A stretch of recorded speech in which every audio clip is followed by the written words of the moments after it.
Assalamualaikum warahmatullahi wabarakatuh.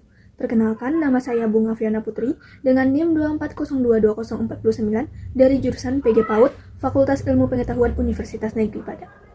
Baiklah, di sini saya akan menjelaskan materi tentang mengidentifikasi teori perkembangan bahasa pada anak usia dini. Yang pertama adalah teori perkembangan bahasa kognitivistik.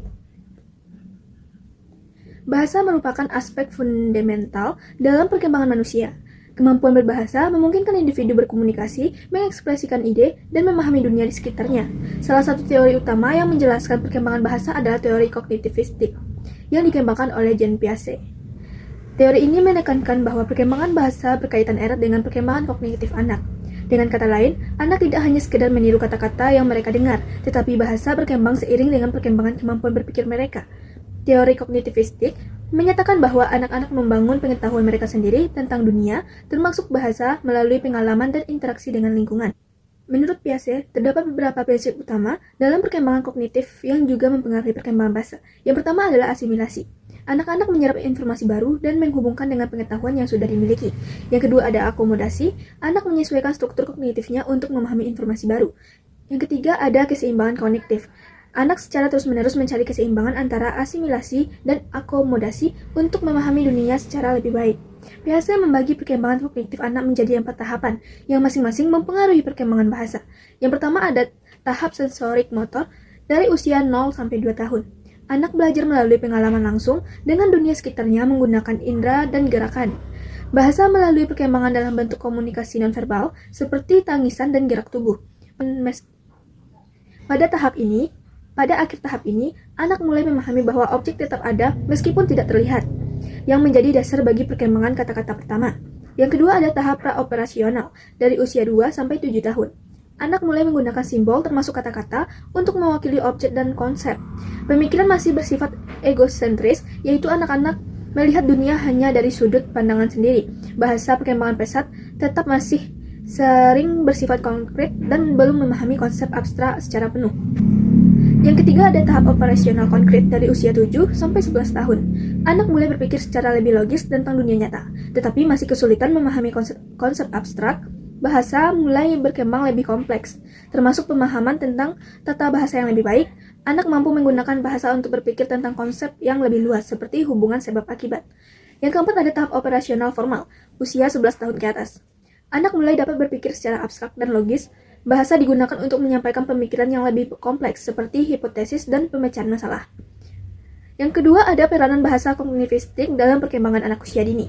Bahasa memiliki peranan yang sangat penting dalam perkembangan kognitif anak usia dini. Dalam pendekatan kognitivistik, bahasa tidak hanya berfungsi sebagai alat komunikasi, tetapi juga sebagai sarana berpikir, memahami dunia, serta berinteraksi dengan lingkungan sosial. Para ahli, seperti Jean Piaget, menekankan bahwa perkembangan bahasa berkaitan erat dengan perkembangan kognitif anak. Yang pertama adalah membantu perkembangan kognitif. Bahasa memungkinkan anak untuk mengorganisasi dan menginterpretasikan informasi yang diterima dari lingkungan.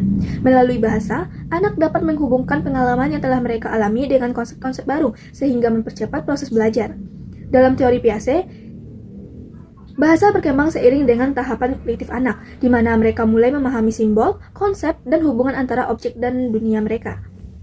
Yang kedua ada mendukung perkembangan sosial emosional. Kemampuan berbahasa memungkinkan anak mengekspresikan perasaan dan emosi mereka dengan lebih baik. Misalnya seorang anak yang sudah memiliki kemampuan berbicara yang cukup akan lebih mampu berbicara.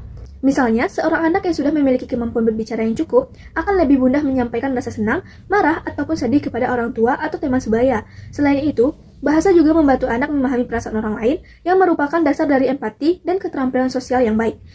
Ketiga adalah memfasilitasi pemecahan masalah. Bahasa berperan dalam meningkatkan kemampuan berpikir kritis dan pemecahan masalah. Anak-anak yang mampu menggunakan bahasa dengan baik cenderung lebih mudah mengidentifikasi masalah, mendiskusikan kemungkinan solusi, dan mengambil keputusan yang lebih tepat. Misalnya dalam permainan, anak memiliki keterampilan bahasa yang berkembang akan lebih mudah bernegosiasi dan menyelesaikan konflik dengan teman-temannya. Yang keempat ada mendorong kreativitas dan imajinasi. Bahasa memungkinkan anak untuk mengembangkan kreativitas dan imajinasinya, misalnya melalui bermain peran, mendongeng, atau bercerita. Anak yang terbiasa mendengarkan dan menggunakan bahasa dalam berbagai konteks akan lebih mampu berpikir kreatif dan menemukan ide-ide baru. Yang kelima ada meningkatkan kemampuan akademik. Kemampuan bahasa yang baik sangat berkaitan dengan prestasi akademik anak di masa depan. Anak yang memiliki kosakata luas dan pemahaman bahasa yang baik cenderung lebih mudah dalam belajar membaca, menulis, dan memahami berbagai pelajaran lainnya, seperti matematika dan sains. Keenam adalah membantu regulasi diri dan kontrol emosi.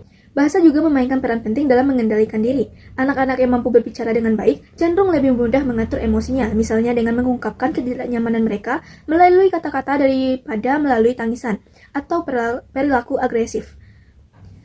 Vygotsky menyebutkan ini sebagai privat speak atau bicara pribadi, yaitu ketika anak berbicara kepada dirinya sendiri untuk mengarahkan tindakan dan pemikirannya.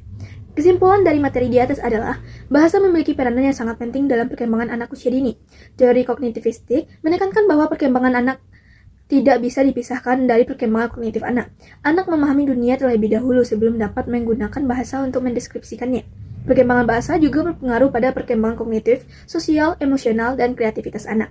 Oleh karena itu, orang tua dan pendidik perlu menciptakan lingkungan yang kaya dalam bahasa untuk mendukung perkembangan anak secara optimal. Sekian materi dari saya. Assalamualaikum warahmatullahi wabarakatuh.